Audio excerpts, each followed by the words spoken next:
হাতিবাগানের কোন দোকানে সব থেকে ভালো কুর্তির কালেকশন রয়েছে। কিছুদিন ধরে যাবো করে সো ফাইনালি গত শুক্রবার স্কুলের পরে আমি আর বোন গেছিলাম হাতিবাগানে। আর যতক্ষণে পৌঁছলাম বৃষ্টি শুরু। তো তোমরা কোথায় যাবে? উত্তরা মার্কেট থেকে সোজা ঢুকে গিয়ে বাদিকে পড়বে অনুরাধা বুটিক। এই দোকানটায় বিশ্বাস করবে না, এত দারুণ কালেকশন আছে আর ভীষণই অ্যাফোর্ডেবল রেঞ্জের মধ্যে খুব ভালো কোয়ালিটির কুর্তি পাওয়া যায়। রেগুলার ইউজের জন্য আমি সবসময় কটন মেটেরিয়াল প্রেফার করি আর এখান থেকেই কিনি আমি বেসিক্যালি কুর্তি, বিকজ এখানে না গেলেই পছন্দ হয়ে যায়। ইভেন আমি সেদিনও তিনটে চুড়িদার কিনেছি, তোমাদেরকে পরে দেখাবো অন্য মিনি ব্লগে।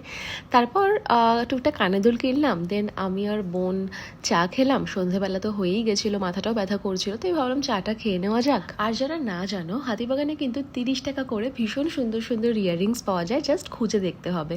দেন আমার একটা টেবিল ক্লথের দরকার ছিল, তো সেটা নিলাম। এরপর আরও কয়েকটা জিনিস নেওয়ার ছিল বটে, কিন্তু স্কুলের পর গেছিলাম বলে ভীষণ টায়ার্ড লাগছিল আর পারছিলাম না। তো আরও কয়েকটা কানের দুল দেখলাম অ্যান্ড এখান থেকে দু একটা আমরা কিনেওছি। তারপর বাড়ির দিকে ফিরলাম আর আমাদের টবিন রোডে না নতুন একটা ডো অ্যাজ ইউ লাইকের শপ খুলেছে, সো সেখান থেকে আমরা চিকেন বার্গার খেলাম আর অনেক কিছু পেস্ট্রিতে অপশনসও ছিল। সো বাড়ির জন্য কিছু নিয়ে নিলাম অ্যান্ড শপিং খাওয়া দাওয়া সব মিলিয়ে দিনটা খুব ভালোভাবেই কাটলো। So that's it for today. Aslam, tata.